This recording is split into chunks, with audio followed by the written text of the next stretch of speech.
Donc ça veut dire que tout le monde ici peut définir un éditorial. Je vous écoute.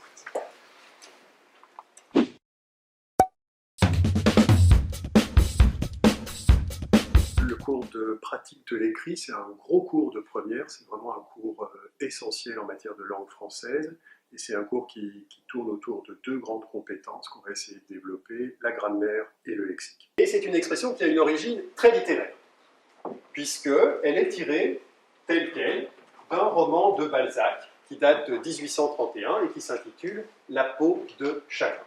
Et donc, l'objectif de ces cours, c'est de renforcer, d'affiner une maîtrise de sa langue maternelle, de la langue française.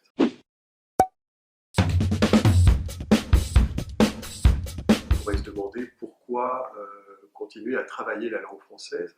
La raison, c'est vraiment la traduction. C'est-à-dire que pendant tout le cursus et pendant une grande partie de la carrière professionnelle du traducteur ou de l'interprète, on va travailler vers la langue maternelle, vers la langue française. Donc un étudiant va prendre un texte en chinois, en turc, en arabe, en italien, en russe, en espagnol, et va le traduire vers la langue maternelle française. Alors le cours de lexicologie, c'est un cours qui est donné en petits groupes, c'est-à-dire que le grand auditoire de Bac 1 est coupé en 4, est divisé en 4, et donc on peut travailler vraiment avec un peu moins d'étudiants. Ça permet de voir la théorie, mais ça permet surtout de développer la pratique, et donc de mettre les étudiants vraiment au travail. Et ça permet aussi, je crois, d'éveiller leur curiosité par rapport à l'outil langue française. Est-ce que j'ai bien compris, ai-je bien compris le mot que je suis en train de lire, que je suis en train d'employer? Est-ce que je suis capable de donner des synonymes de ce mot-là? Quels sont les outils fiables aussi?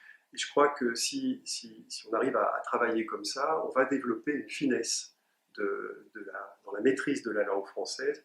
Et je suis convaincu que c'est cette finesse-là qui va faire la différence par rapport à ce dont on parle beaucoup aujourd'hui, les traductions automatiques, et donc les traductions qui sont fournies par un ordinateur.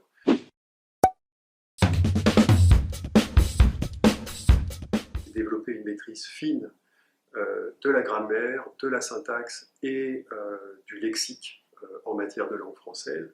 Et le deuxième objectif, il est tout aussi important pour moi, c'est de trouver du plaisir à cette tâche. Ça, c'est vraiment les deux objectifs visés par ce cours.